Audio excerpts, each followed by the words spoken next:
Good morning, everybody. I'm just here in my garden today and gonna take you on a garden tour of things that are growing. This is one of the tomato beds that I have.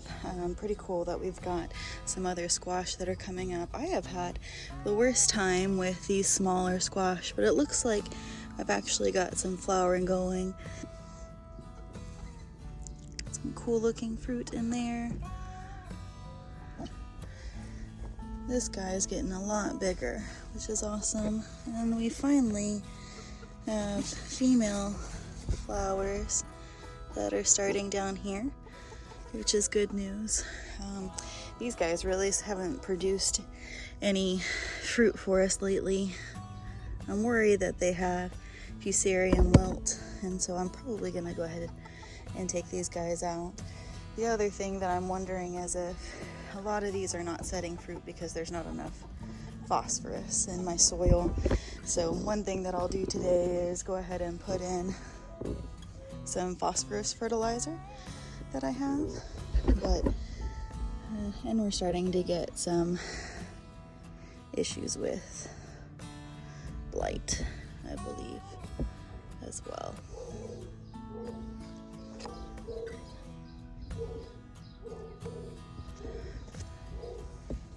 But other ones have really good fruit setting. And then others again have these flowers, these buds that have quite dark buds. I think again that this is some sort of wilt that's occurring. Anybody's opinion, I'd love to hear. But this bed seems to be getting more and more of these issues, as you guys can see there. So that certainly worries me. I'm gonna go wash my hands now. This berry is crazy cherry though. It is in fact that. We've got lots of different little fruit that are setting on these two plants here. What's even more amazing is look at all of those blossoms. How cool would it be if each of those actually bore fruit for us? That's pretty cool.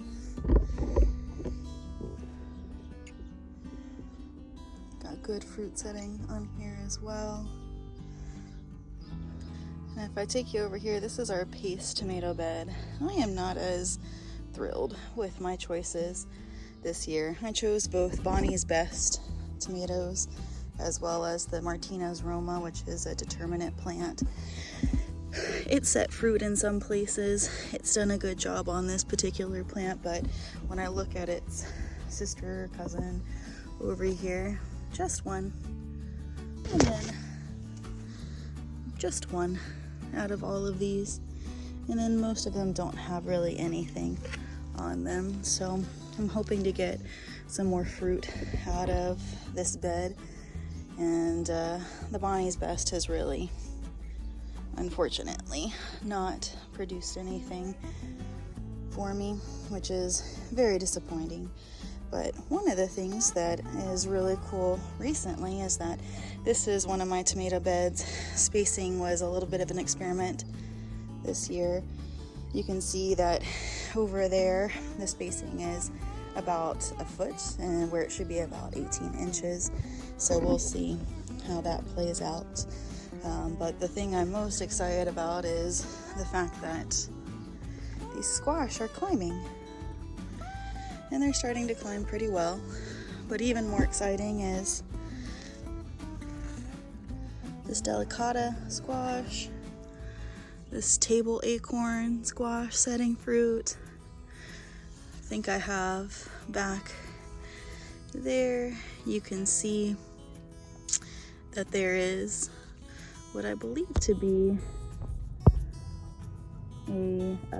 a sugar squash, which will be very cool.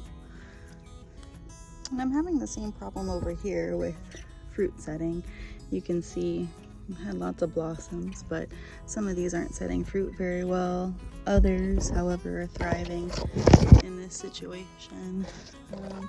Not as much as I'd like these guys haven't said anything else, but we've got a couple on here. So I'm gonna try to add a little bit more phosphorus to the soil and see if that will be beneficial.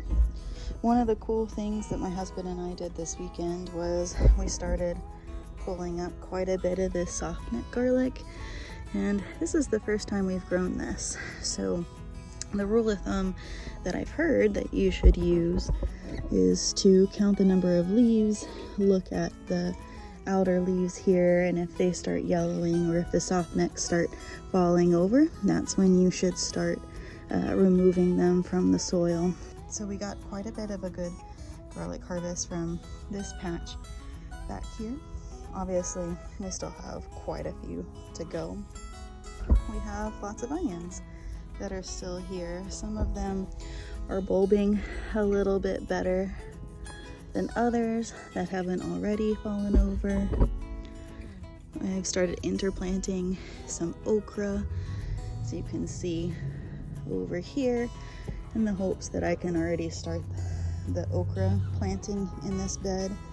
It'll probably be July again, and I'll start putting more seeds into this bed. Start putting more seed okra into this bed. But what's really cool is look at all of the beans that have grown up. And we've already harvested quite a few off of this. You can see all of the little flowers all over the place, which is quite wonderful.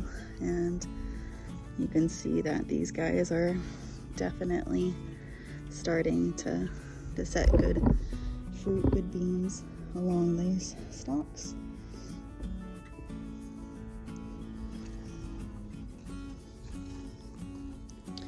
And then the Chinese noodle beans are starting to also set fruit. These flowers are really very cool.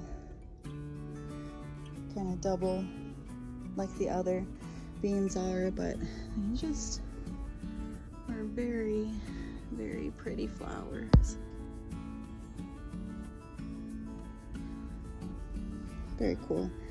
Got some going every which way. So I'm excited about that. Whereas our peppers, our shishitos already setting fruit, which I am very excited about. Super awesome summer treat. We've got some mini bells that are starting to set fruit. Jalapenos. We've also got already one of the Axstrom eggplant that set fruit, and I took that inside. That will be a part of one of our stir fries here in the near future. Our fig tree started setting fruit as well, so now all we have to do is wait until we actually get some to ripen. The problem is that this is very tall and we do need to cut her back, but the birds tend to get to their ripened fruit before we do quite a lot. Oh, and the cucumbers. Cucumbers always take over this trellis. I really like it here. Definitely have fruit that's setting on a lot of this. So hopefully I will start to get some actual cucumbers here in the next few days. Haven't had any yet. Last year we had a bumper crop of cucumbers, and I think it's because we laid down this sod, the zoysia sod, last year, and just really had a lot of watering that we could do, so that really helped. And then here are aroma beans, the Roma 2s from Baker Creek. They set quite a lot of fruit. I think we're coming to the end of when these plants will be viable. But you can see here, very beautiful. They've put on a lot of fruit for us, but of course the dragon tongue bush beans are always highly special. They put on a lot of beans. Then our royalty purple bush beans are still putting on flowers and fruit, and these are some new variety of purple potted beans that I'm gonna try as well. More summer squash, no fruit yet.